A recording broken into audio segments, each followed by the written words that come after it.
So you have to trust that the dots will somehow connect in your future. You have to trust in something, your gut, destiny, life, karma, whatever. Because believing that the dots will connect down the road will give you the confidence to follow your heart, even when it leads you off the well-worn path. And that will make all Hey the y'all, difference. welcome to another episode of Connecting the Dots, where we bring inspiring leaders to you from all over the world. I'm your host, Kay Short, and today we're joined by Noelle Cook, aka Noey, originally from Seattle, Washington, but has also called Arizona their home for nearly a decade. A real estate agent and yoga teacher, Noelle is also a proud mom to her rescue pup, Bowser. Of course, you would name them Bowser. With over 10 years of experience in the nightlife industry, she also holds a degree in mass media communication from ASU, which is Arizona State University. Growing up as a competitive ballerina, Noelle now channels her passion for movement, mindfulness, and presence into her work. She's a fan of stand-up comedy, manifestation, exploring new foods and culture, and, of course, a strong cup of coffee. What are you currently drinking right now, Noelle? You know what? This isn't as strong as I would have liked, but it's a vanilla cold brew. It's a little more vanilla than cold brew, and that's where they lose me. But I will be drinking it. Okay, thank you. And I mean, obviously coming from Seattle and it being the home of Starbucks, does that play any effect into your relationship with coffee? You know what's funny? Coffee is such a culture in and of itself. So I never drank Starbucks growing up in Seattle. You don't drink Starbucks. That's like what people that's what out of towners do when they're in Washington. There's such a culture behind what's called they're like coffee huts. Why am I drawing a blank for the name right now? Coffee stands. And that was my first job. They're these literal huts, and you can find them on every corner. And they have like their own roast, and some of them the girls are in bikinis, and they have themes and things. I drink Starbucks all the time living in Arizona because I can't. There's no huts. There's no coffee stands for me to find like my favorite neighborhood stand. So Yeah. And you're in what part of town in Arizona now? I'm in Scottsdale. And there's no huts. There's bikini beans. There's no huts. There's no huts. And I still have, while we're on the topic, Verissimo machine that you gave me. I still use that Whoa, thing. how are you still finding the products to use it? It's difficult. And usually the answer to that would be Amazon. Okay. I can't find them in stores anywhere. But I'm like, this was a gift and it still works. I'm my mother's daughter. It works. It has sentimental value. It will be used. That is so funny. I think we were talking about Verissimo the other day because my friend I moved out here with works at Starbucks. And like, yeah, it's this long lost brand that just faded away. But I'm so glad that you still use it. That is wild. And then also when we jumped on the call, you said that I'm the one that transferred you from Android to iPhone, which I can't even remember that conversation. You know what? Truly, you've transformed my life and you probably didn't even know it. Let's also talk about the fact that this mic that I was going to use for this call, do you know who encouraged me to buy this mic? I did. You girl. Because I have that mic. And I still have it. Yeah, you put me on to the homemade coffee with the little pods. And then also iPhone. Wow. I was very anti-iPhone, but now I'm on the dark side, and I'm happy to be there. You know, it is very dark on this side. This is how they get you. Yeah. But why don't y'all are coming into a conversation where it's old friends just catching up. So we have so much to talk about, but we should at least give them background as to how we met in the first place. You moved to Phoenix, again, going to Arizona State University. Doesn't matter for everyone else. I went to Northern Arizona University. And we met at Power 98.3 as promotions assistants back in 2015. So almost a decade ago. So why don't you share your journey as how you got to Power 98.3? Yeah. So I was living in Seattle and I was moving down here. You know this whole story. It's nuanced, but I was moving down here for a guy. Insert me hanging myself. And I told him that I wasn't going to go unless I found a job that I was going to be passionate about. And I met, you will recall, Brooke Schneider, Angel of a Woman. I met her on LinkedIn. Oh my gosh. And I know, how freaking savvy was I in 2015? Right. I reached out and was like, hey, I'm moving down there. And I don't know why radio. I really don't. I think at the time I was working for a magazine and I wanted to do something PR, marketing, music sounded fun, like whatever. Yeah. And saw something for a promotions assistant, applied, and she was like, move down here and we'll talk. So I wasn't even like hired, but I remember being like, oh, I'm just gonna go get it. Yeah. So I moved, and then they hired me as a paid $0 intern. Mm-hmm. And I did that for 1 month, and then somebody left, and they were like, okay, you're hired. Yes. Were you there before me? I think we came around the same time. I want to say, give or take. I might have been there a month before you. You might have been there a month before me. You remember, we'll tell this to the listeners, right? There was 3 radio stations under the building. Mm-hmm. So I could have been working for one. You could have been working for the other. Not really known at the time. Yeah. But 2015, definitely, I connected with you and DJ Take Two pretty quickly. Were like my first friends when I moved out here. Yeah. And just to give context, I had to go back to school to find like an online course. So I paid $200 to become an intern to get paid $0. I thought I had it bad. So they probably just were like, they probably felt bad for me because you moved down there. I moved out of state for the job. And they're like, oh, we got to give her something. Yeah. But a decade later, and it looks like it worked in our favor. So, I mean, Power 98.3 is obviously being a local, it being my hometown. We knew it as Power 92.3. So the fact to be for me working with them after all these years was wild, doing all of the high school tours. I was like, I can't believe this is my life right now. How was when you came down, did you even start getting into ASU and doing mass communication, or you just was like still exploring at that time? What was the dream then when you came to Phoenix? You know what? I actually didn't even go to ASU until like 3 years ago. Oh, wow. Okay. So when I moved down here, I had gone to Western Washington University up there and never finished. And I was kind of on this like, you need a college degree to make money. I still believe that, by the way. But at that point in time, I had no plans of studying anything. I wanted to get career experience. And so I think at that once I started at the radio station, and I wouldn't trade that experience for the world. The people that I met, right?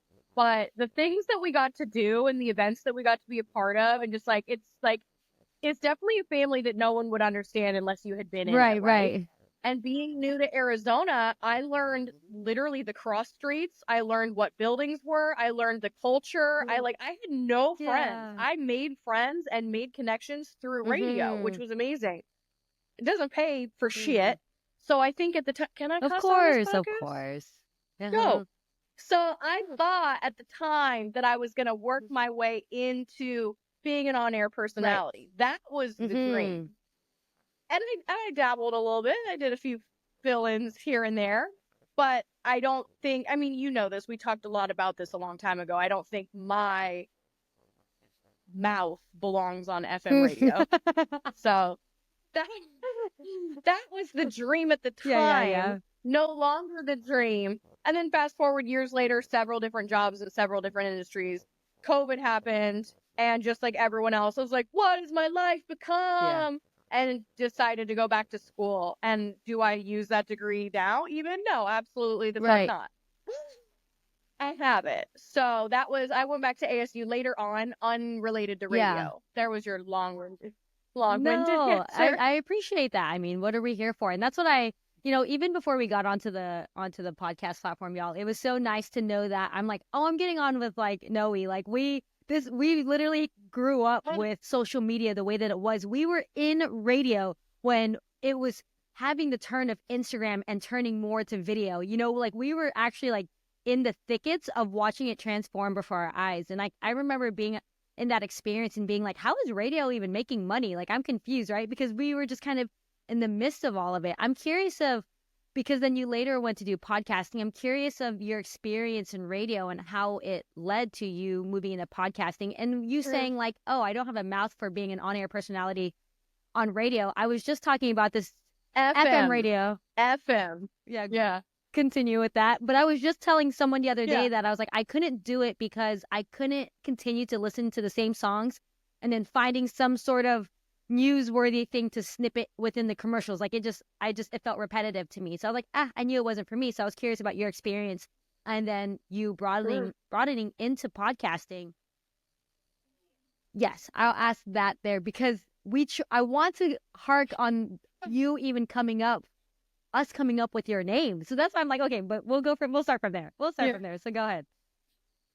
So I'll just put out there, I think, at this point, I'm no longer podcasting. Right. I still have a passion for the art. And I've always said, once you have a skill, doesn't mean you can't niche it down in a different way later on in life. People are like, oh, you quit podcasting. I quit the particular project I was doing. But, so you had a big hand in me becoming a podcaster. You may recall you filmed my first YouTube video. Mm-hmm. And I don't even at that time, I think I just wanted to make a name for myself. We were working in radio and I wanted to kind of show hey, I have this personality, put me on put me behind the mic one time, you guys. We're still trying to hustle and just prove by lifting speakers into vans that we're noteworthy or anybody to be cared about, right? Sounds so terrible. But I'm I'm going to show initiative. I'm going to, get in front of a camera. And there wasn't a TikTok. There was no this that we're doing right here with this live sort of podcast. This was not a thing yet. I still had to set everything up. So, excuse me. So you had filmed, it was almost kind of like an intro for my YouTube. And it was a play off of my name on Instagram, which I can't even believe Instagram was a thing back then. It was still those 8 main filters that were just god awful. And you would post your avocado toast with that one, you know what I mean? Rainbow-esque filter. And then all your friends would like it. Now we're begging people to support our content. But anyways, my @ was Noey Gnome. Noey, family nickname. Gnome, creatures of the night. I've been a bartender for 900 years. I don't know why Noey Gnome rolled off the tongue. That was my Instagram name. So we made this YouTube video, and I think my dogs were in it. We might have even gone to the bar that I was working at the time, I think, to have me pour drinks. And it was what's Noey Gnome or something like that. And it was super cute. All thanks to you. I had no idea what I was doing. But, and then that kind of spun off this almost diary-esque vlog series for me where I would talk about being a bartender and talk about guys I was dating. And I'll never forget, you were the one who taught me to put this little guy up my shirt and then to film at 11 a.m. because that's when this was before people had ring lights. Right. We were not cool. We were in the fucking trenches making this content. So I would sit on the floor with my dogs crawling all over me at 11 a.m. because the natural light was popping, and I'd sit super close to my window, and I would make content about my life, just trying to make people laugh. And then one day, I'll wrap this up. A friend I went to high school with messaged me, and she was like, I've seen some of your videos. Have you ever thought about podcasting? And I literally said, what's a podcast? I had no idea. She's like, that's what you're doing. And that was years ago. And then the podcast developed into a slightly more professional version of what I was doing on YouTube. Yeah, no, thank you so much for giving us that background. Thank you for giving us background on Noey Gnome. I always was like, huh? But, we were just exactly what you're saying. We were just in it. I think I was barely holding a camera for the first time. So to have someone that could act as a subject and do all those things, it really... I appreciate you for putting in those anecdotes in there because it really warms my heart to know wow, you never really know what sticks with people. You know what I mean? And how what you're still using today to create this content, you're I'm still using it, And I have lights now. I have a studio with lights, but I'm sitting in front of the open window because K-Short told me to do that shit. I didn't realize it till right now. Right. And I was thinking about it the other day. I was creating content. And I was kind of Jimmy rigging it. So I had my tripod, things like that. So I was like, I'm going to stack some boxes and put a table and put some books. I was like, why am I still operating this way? There has to be an easier way. But because we were in it's a sickness. My shit's on books right now.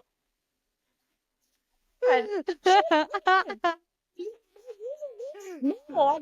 And I think this goes to Anyway. show everybody, you can't try and be sexy with it. You got to keep it simple. Like you got the natural light, you got some books as your tripod, like figure it the F out, right? Yeah. So I'm Yeah. so happy that you got into podcasting because exactly what you said, this is one thing I've always loved about you. It's like always a pretty face, but such a potty mouth. And I'm just like, how does she balance these two so well? So I want to talk. I wish I could tell And that's you. what I'm like, I can't wait to have this conversation. I felt because right before we jumped on, we haven't talked in a long time and like really, really talked for over the course of the decade. And to be transparent, I haven't really gotten I haven't done no admin work. You spent the day doing admin work because we'll talk about that later why. But today I just felt I felt like I had to conserve my energy for this conversation. I was like, I just already know. No, it's such a good thing. I was just like, I gotta conserve it because I already know our play off of each other. I'm like, man, we's about to go in. So I just want you to know, like, I appreciate you and I appreciate us being able to like synthesize the past decade and actually just really, again, I think a lot of times, and I know for you, we always get misconstrued to some way, but it's like once you get into a conversation with us, it's like whatever your preconceptions were, like we're about to destroy the heck out of that. And so I just love that we get to come in as like these like accepted underdogs in a weird way. Like, we are always allowed to be in this space, but there's always this, I speak for myself, maybe just this underdog where I'm like, I still don't quite feel like I fit in just quite yet in any of these groups. But it's like, I know when I talk to you, I was like, I feel like I'm talking like mano a mano, So Yeah. I feel like we connected on that unconsciously back then. I feel like you and me, maybe we're not so much aware of that. I think, and again, I can't speak for you, but from the way that I've seen you and the deep conversations we've had in the past, you've always felt maybe trying to find your place because of the complex person that you are. And I felt the same way, although our complexities are rather different. I think that we've kind of always connected on this, like, well, we're just genuine people, so we should just like be friends because even though we're fucking different and weird, like we can connect on that. Like, yeah. if that makes any sense. Yeah. Like we've always kind of been like, where is my place, whether it be in radio or in the culture?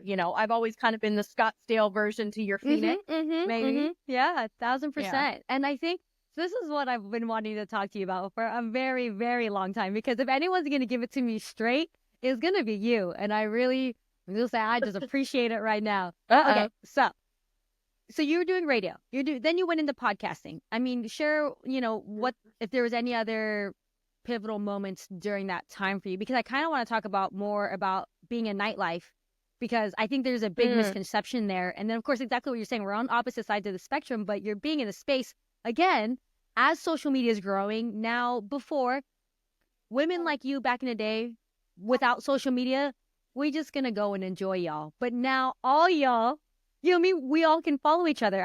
We're everywhere. But I literally, right before I got on the call, I was watching the Victoria's Secret show just through Instagram. I didn't even go to YouTube. Someone posted it, and I was like, pretty girls. I'm going to go and see what I missed on it. You know what I mean? I was like, but I'm not going to go watch the whole thing. Let me just go on Instagram and see what I missed. So apparently this past year, they brought all of the legends back, right? The Adriana Lima, Tyra Banks, I was the just Cher. say, I wanted to be Adriana Lima. See? So that's why I was just like, but Yeah. they didn't do it with Instagram. They had to like work their way up to do that. But now I was looking at the stage. Again, these are just 60-second reels on Instagram. And I was like, each person on that stage before, you would have never known their names. And even now, you probably still don't know their name. But how many of those people got onto that stage?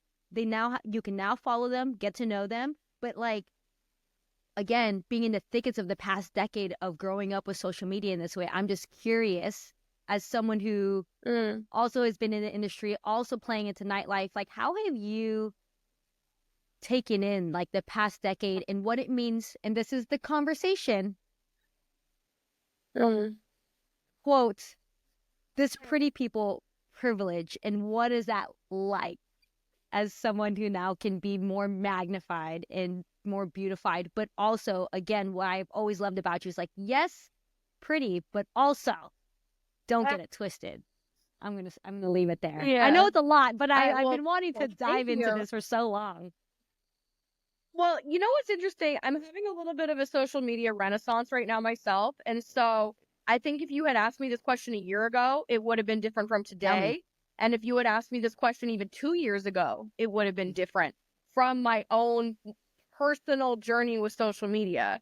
So, we were joking earlier about when Instagram first became a thing, and it was like you would post. I had to post, I shit you not, and it was just my hand. It was just my knuckles, like a close up, and it said WWTD, and then I hashtag what would Tupac do, and like that was the post, right? And it had one of those 7 main filters, like you just used to post the most random Yeah. shit ever. But then I feel like the era that you're kind of talking about, and this would have been when I started bartending in like Old Town Scottsdale, and it was a lot more developed. Again, this is pre-TikTok, but like when Instagram was really ruling the world, as if it still kind of isn't.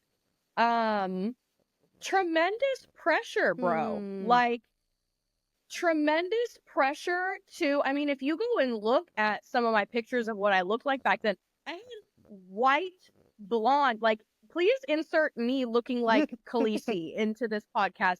White blonde, Pam Anderson hair, lip liner up to my nostrils, like, and I still get, I got the nails, I got the lashes, like, girl, but like, I had spray tans, so toxic, I'm probably gonna die early, like, just so much pressure for Instagram. Photo shoots that I was spending money on of me in G-strings just so I could be like, come buy a bottle.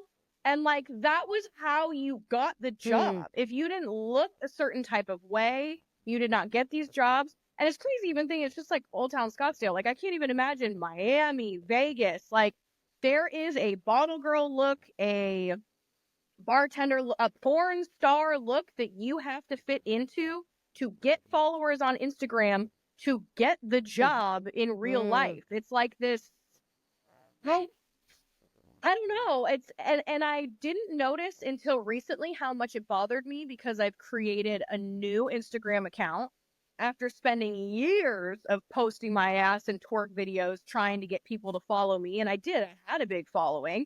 And now I post significantly different content with a significantly smaller following. And I didn't realize until probably like the last couple weeks how unhappy I was doing all those things. It was not for me, it was for other people. Now I post for me. And that's like, that's why I said a year ago it probably would have been a whole different answer from me. What is it like being in your vessel, right?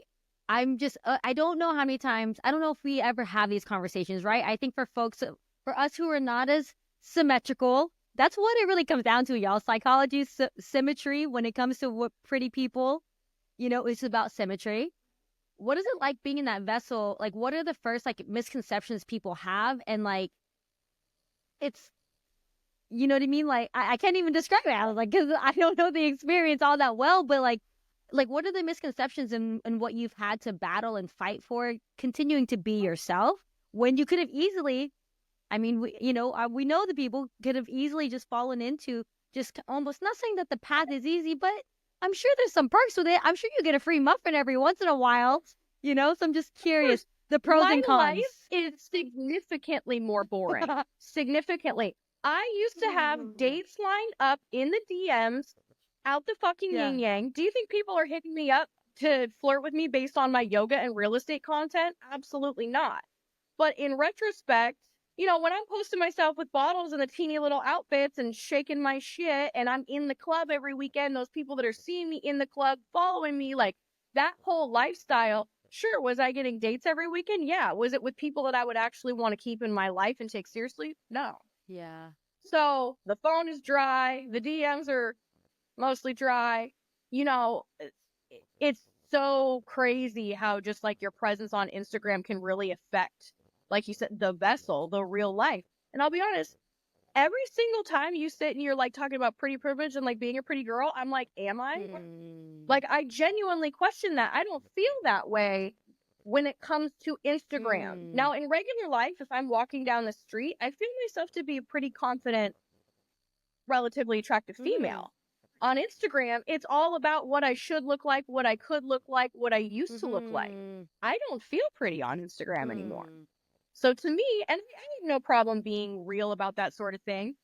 To me, it's because I'm not doing all the knowy known things I used to do to present as like this sex object. I'm not doing that anymore. So I don't get as much attention. So thus in the psyche, I'm not as pretty as I used to be. But in the real world, I think I'm prettier and happier. Does that make sense? That does make sense. Yeah, Yeah. I wanted to shed light on this because like I don't know the next time I'm gonna be able to talk to someone who's gonna be real about it. I don't know how many times the question is even asked of folks, you know what I mean, who walk in the vessels that they do, and to just give grace and be like, you know, like obviously everyone's human, but it's like I think it's very easy for us to brush off this group of people and be like, y'all got it easy though. You know what I mean? But I was like, there has to be a hard that we don't see and we don't know and we don't understand, you know? So yeah, it's a lot of effort to present in a way that other people expect you to present. And I think it's been a slow shedding for me because I've slowly been working my way out of it. And then creating the new Instagram page really made me, I guess, enlightened about my relationship with social media and being able to separate the social media world from my real world. And I feel like for the first time in probably at least 8 years, they're becoming the same person. Yeah. And I think that's why I wanted to have a conversation with you. I was like, I was all like, there's a shift happening. And I was like, we don't talk enough about the transition. We don't talk about these moments where it's like, I'm ready to evolve into the next version of myself. My last question on this, before we move into this next version of yourself that we're getting to know, is when you are amongst these other beautiful people and in conversation, do like the depth of the conversations, like, is it there? Are y'all like just being performative amongst each other? Like, because I know you're a little firecracker and you know what I mean? So I was just curious of what it's like to be in those spaces. You know, I love that you asked this. I love this question. And I'm going to speak in generalities because this doesn't apply to every single female that I've ever met, worked with, been friends with. I genuinely lost friends over social media type stuff. People that I thought were my friends, in retrospect, probably weren't. Because we've gone on a whole vacation where everyone's sole focus was social media and getting the angle and editing the photo. And I was like the one person that was just like, dude, do we have to do that like everywhere we go? Does this have to be? And I'm giving you like the real surface level of it. And I realized like I don't want to be friends with people who invited me so that I can take pictures of them. Or invited me because of what I look like in a picture next to them. Yeah. So I think that I like being around women that know how to use it when it needs to be used, but that's not the sole focus. And I noticed when I was bartending, bottle servicing, XYZ, I've done everything under the sun in nightlife at this point. I noticed that I was around women that wanted the idea of what it looks like to hang out with me, what the aesthetic is that I bring versus who I am as a person. Yeah. And the one time I bucked back and tried to have a real conversation about those things, I'm not friends with those girls anymore. Right. Very interesting. Again, because I'm like, we're just onlookers from afar. When it comes to speaking of, you know, folks wanting to be around you because of, you know, it's a vibe, it's a look or whatever, I'm just curious. You know, did that sound cunty? No. Did I make it sound like I'm so cool to be around? No. Because I know you. That's all. Like, if anyone's going to be able to have this conversation, it's going to be who's done the work, who's taken a step back, who's trying to, you know, have some consciousness about this process.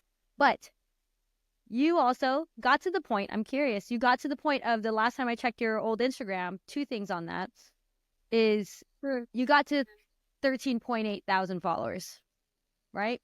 At some point I had more than that, but then I stopped posting nudes. There it is. Damn near nudes. I never posted nude. But like I stopped posting what I was posting and my followers dwindled. Yes. And was it all that it's cracked up to be? Which part? Just having all those followers, you know, so much again, growing up in it. Like I think a lot of us were kind of striving for that. And you were one of the few who broke the 10K obviously it's Phoenix, you know what I mean? And now people have grown beyond that, and like that's great. But I've always wanted to come back because to see people who've broke the 10K, I always wanted to ask one of y'all, is it all that it's cracked up to be? You know what? The only thing that's still straight up honesty, the only thing that I still love is if I go somewhere and I'm not using that Instagram anymore, this reigns true. I might run into someone at the grocery store that's like, no, we know what? Like, that's the coolest fucking feeling ever. Anyone says that it's not is a liar. Like, people call me no no when they see me out. But otherwise, I mean, other than like guys that were hitting on you, and 9 times out of 10 I wasn't interested in those guys anyways. I'm genuinely happier with my small little following right now because it makes sense for what I'm doing in my life. Like, I've never had, to put it to you this way, to go in the direction I wanted to in my career. There was a conversation that was that happened between my mentor and I didn't like. She's like, I know you have a big following, and I was like, following, making money, doing what I want to do.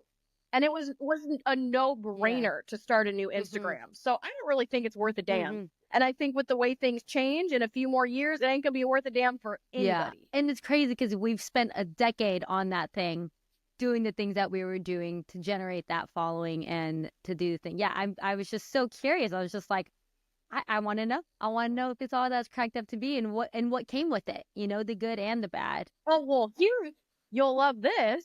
The amount of DMs I got from people, male and female, yo, why'd you get a new Instagram? You had so many followers. People jumping in. If I was you, I would have just changed my name. Why would you throw away all those followers? So many people, seriously, had opinions about me changing my Instagram brand to the point of telling me that, like, I'm throwing away something I built for years. And I'm like, you there? You shit in the gym? Like, wait, your followers. And what people didn't understand was that I don't want the audience I had.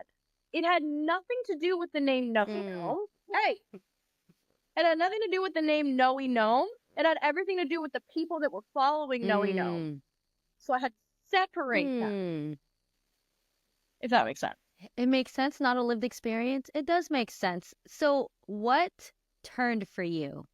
I'm curious of the yoga before we even get to the other stuff. I'm just, the yoga, like what turned for you? I just noticed there's, you were something cracked. And I was like, what conversation? What happened? What happened? You're like, like, her? We don't need to beat him up because she got you on her own, but like, what happened? Yeah, I know people listening to this are probably like, wait, she's a bartender? Wait, she's a podcaster? Wait, she does yoga? Wait, Yes. It's true. So yoga is something that I've been practicing for over 10 years. Even when you knew me, I went to yoga class. I had no intention of ever being a teacher. And then I think maybe like 4-ish years ago, I was laying in my class at the end in Shavasana. Have you done yoga before?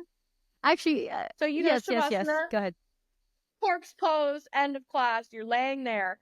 And I just had this, like, not to sound like a total spiritual twit, but like download of like, you should do this. Like, you should teach yoga. And then, and I grew up a ballerina, right? So, and I was like co-captain of the dance team in high school. Like, I know how to like 5, 6, 7, 8 teach shit as far as body movement goes. And I remember thinking like, I bet that'd be a really easy transition for me. Ballet to yoga. And then I ignored it. Why? Because yoga teachers don't make money. Of course, there's big yoga gurus and people that have been doing it for years. And not saying for everyone, but 9.7 times out of 10, yoga teachers don't make money. Even the ones I know that do it full time, they're busting their ass to get by. At this point in time, I'm still a little hottie bartending, making a ton of money by wearing a push-up bra and serving alcohol. So everything in my life was money, money, money, money, money. Be sexy, make money, be sexy, make money. Yoga is the opposite of that. So I just kind of avoided.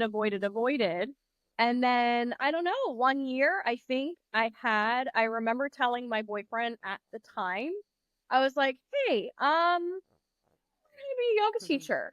And he was like, why? And I was like, because I love it. Because I love it. And he was like, well, you're not going to make any money. And I said, yeah, but I'm just supremely unhappy. And I remember, and he was supportive at the time. That I was just like, I don't know what's going to come from it, but I'm kind of tired of living my life for others. And I think I want to just do something that I like. So I did it and I went through that process. It was emotionally very changing for me and who I actually am, which would probably be a whole other podcast in and of itself. And to this day, I teach yoga and I love it. And I make barely any money from it, but it's okay because I love every second of it. And I've also met a family, we talk about radio, met a family that I never would have met otherwise and feel like I belong in a community that feels good to belong to.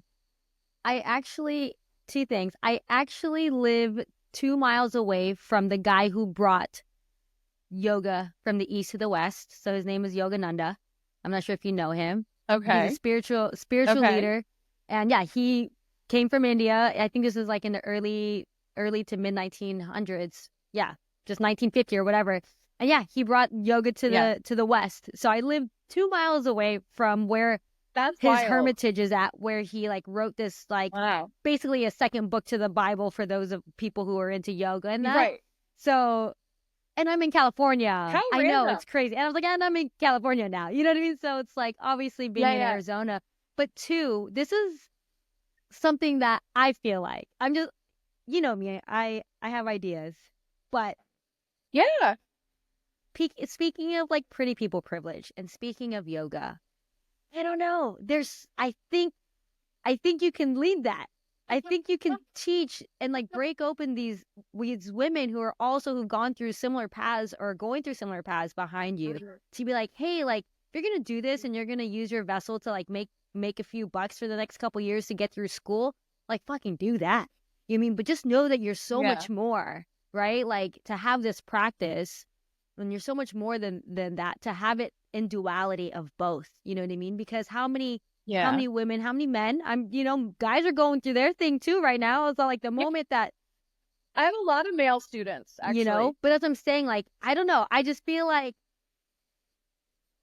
an observation, someone who goes to Target every once in a while, the fact that we have a men's section now, right? Like a men's beauty section, like now they're getting to feel the weight of the shoulders of what it means to also be just as well groomed and have expectations to some extent. I don't know. I just shout out social media. But you know what I mean? Like this is who we are and what we grew up in for the past decade, and now of course our younger people are going through the experience. Anyways, just an idea. I don't think anyone has tapped into it. I think there's a market for it. I think that there's plenty of beautiful people that are like, I know I'm more than this and I need a practice to know that I'm going to be using it for this reason, but I'm still on a mission. I still have a purpose and I'm just going to use this vessel.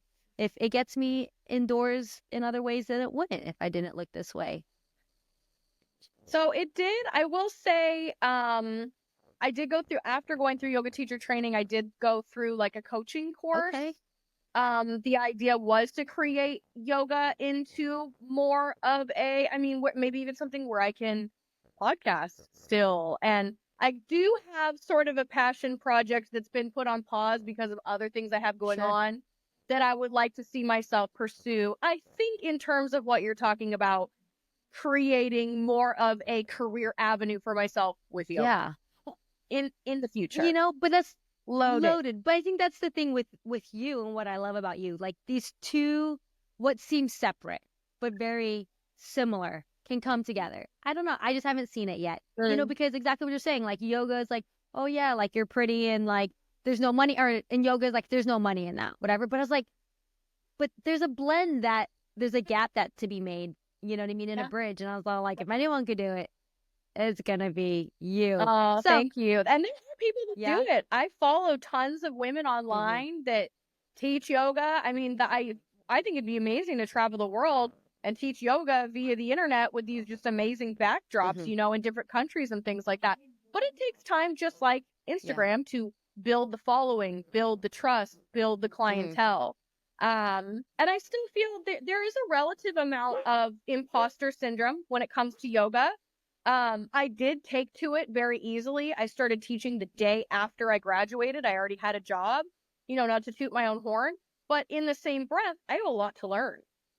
So it's like, I don't want to put myself out there as this end all be all. You want to take yoga from me when I'm still learning what yoga is to me too. So I think I've got a little more pounding the pavement, but I would love to create something more in the yoga world for sure. We'll talk more off camera as to what I'm talking, because you know what I mean? This is the first, if we talk about the first time we started collaborating, it started off with Noey knows nothing. So I kind of want to just take it back, because we then transitioned to Noey will know. I'm curious of the connection between why you decided to continue, why you continue with that brand. So let's start with Noey knows nothing. Let's give him a little background on how we even came up with that. Yeah. So Noey knows nothing. I mean, clearly I like alliterations, right? Like Noey gnome. By the way, no one can spell gnome to save their fucking lives. Like, no one knows that there's a silent G in gnome.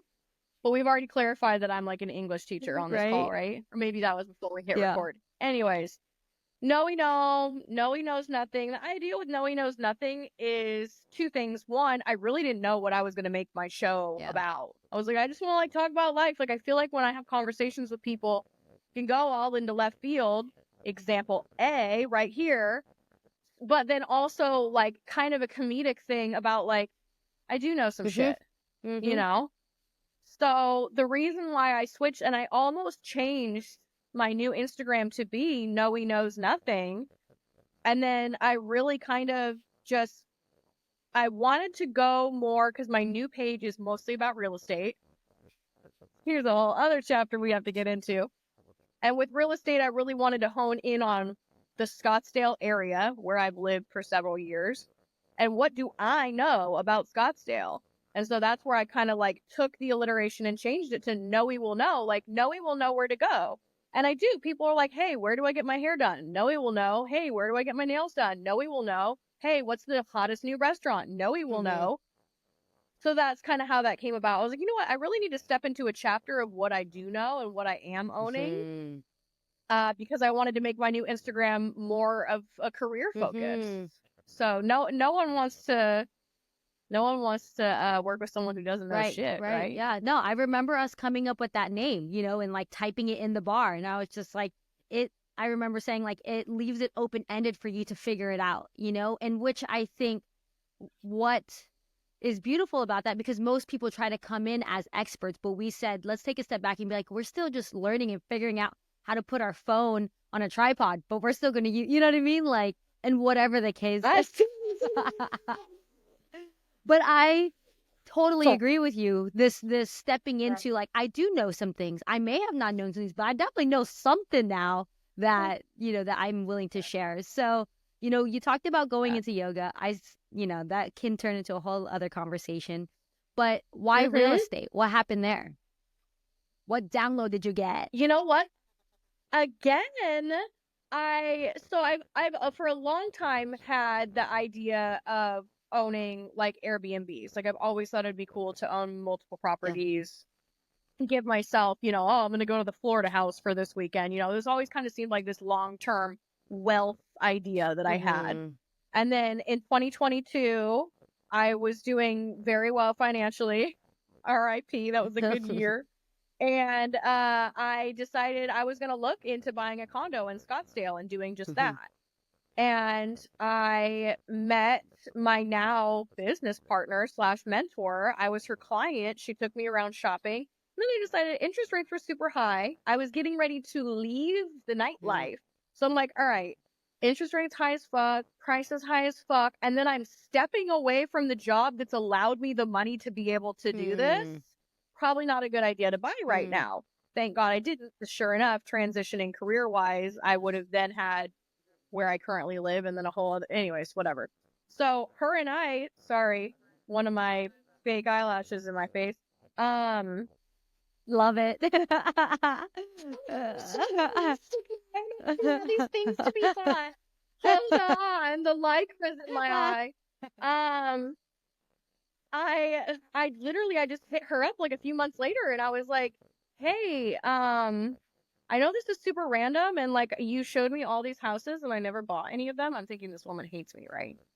And I'm like, I would love to do like anything for you. Like, I'll go mop floors before you have open houses, or like, I just wanted to learn more about real estate so that when I do go throw a bunch of money down in future years, I know what the fuck I'm Right. talking about. And she just at the time, like, really needed someone who could help her with like marketing and public relations. Well, what did your girl fucking go to school for? Mass Yeah, you media. did. So I'm like, I'll clean toilets at your listings. And she's like, how about you do my social media for a little Yeah. while? Uh-huh. We became friends through that process. I started obviously learning things about real estate. And then she was like, girl, what are you doing? Like, get your license. Like, I truly, we could have a whole podcast about Whitney, my mentor. She's fully changed my life in every sense of the word. Even just having a woman believe in me, just in that alone. An older woman who I look up to believed in Yeah. me. Mm-hmm. And I went to real estate school, and literally, like, I've just nose dive right into Yeah. it. So it was an unknown passion. I always thought I wanted to just be like the random property Yeah. owner. But then in trying to get more information about that, I was like, I have a lot of skills that a real estate agent uses. And I have those skills naturally. And I have a woman sitting here telling me, I've got too much business. If you go into business with me, I can essentially give you business. It was just like probably the luckiest I've ever been in my life. Wow. That's Yeah. amazing to hear. I'm so Yeah. happy to hear that. Yeah, exactly what you're saying. Just having someone in your life that believes in you and how important that is to have those folks in your life. It's truly like, if there's one thing I know how to do, it's pivot and try something else. Yeah. Right. So I feel like when I'm hearing myself have this conversation with you, it's like I already said, right? Okay, she was in radio. Okay, she was a ballerina. Yeah. Okay, she's worked for a magazine. Okay, she was a bartender. Okay, like it's like all these, but I'm like, I'm gonna do what I need to do until my life looks the way I want it to look. And how do you want it to look, Noelle? Well, I want to own multiple properties, turn them into Airbnbs. No, I truly, and it sounds cliche, but I want the life to look like love. And when I say that, I want to wake up and enjoy the people that I'm around. I want to enjoy the conversations that I'm having. I want to enjoy the way I make other people feel. I want to be making money in a way that feels congruent with my soul. And it hasn't felt like that probably ever. Wow. Yeah. Until the last year. Yeah. I feel congruent. Yeah. Now, the money side of it could pick up a notch. We're working on it. But it's like, I spent so much time with the money and just emptiness inside. And now you feel like?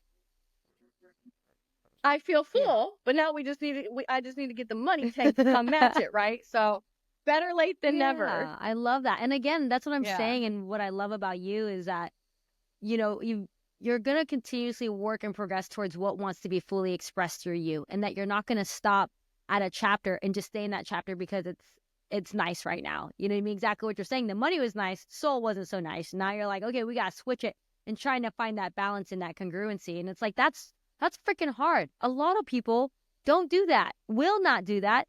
And that's when you see, you know, folks aging out of certain industries. And and it's not because they're aging their bodies, but it's because they're not growing in their mind, spirit, and soul. You know what I mean? So the fact that you're pursuing that, again, it's another reason why I've always loved about you. And I'm just like, okay. I was all like, this is a huge transition. I was like, this is, you know what I mean? Like, I was like, I need to touch base. I need to touch base with my girl, see how you're doing. You know what I mean? I feel like in so many ways, I'm the exact same person as when I met you. 1,000%. But also in so many ways, completely different. 1,000%. You know? But most of the differences, it's just interesting how, especially America, like we focus on career, right? Everything is about career. And if it isn't about career, then it's about your relationship or your partner. But I'm the same person, just what I do for money has changed several times. Yeah. You know, it's interesting how we see that. It's like, oh, she's totally changed. Not really.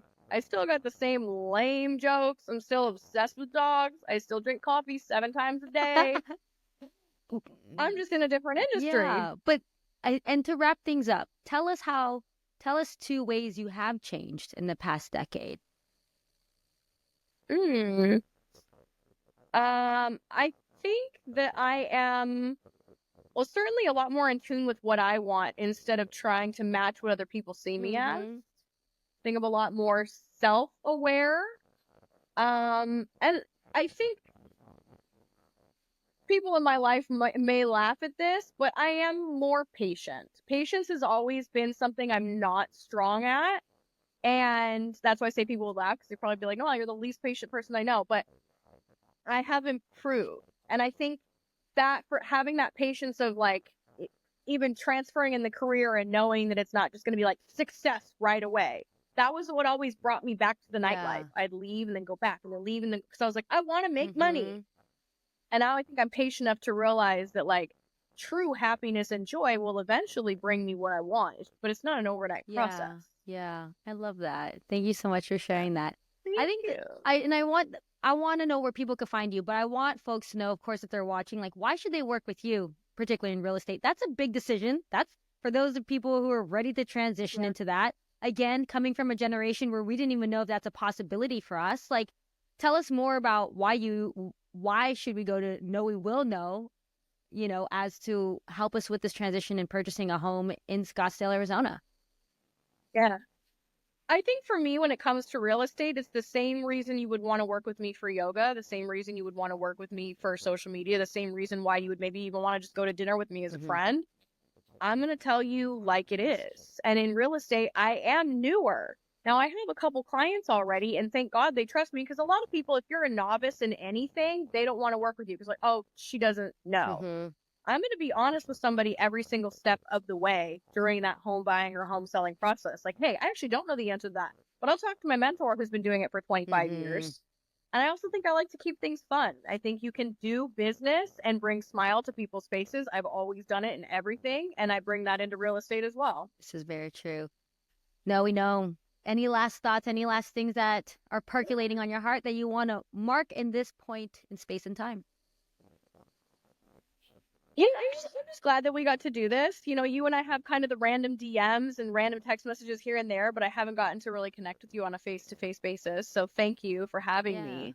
And I think I really would encourage people to take those risks. Again, sounds cliche, but that thing that you've been wanting to do and then telling yourself maybe now's not the time, it's never going to be the time. You have to listen to those voices.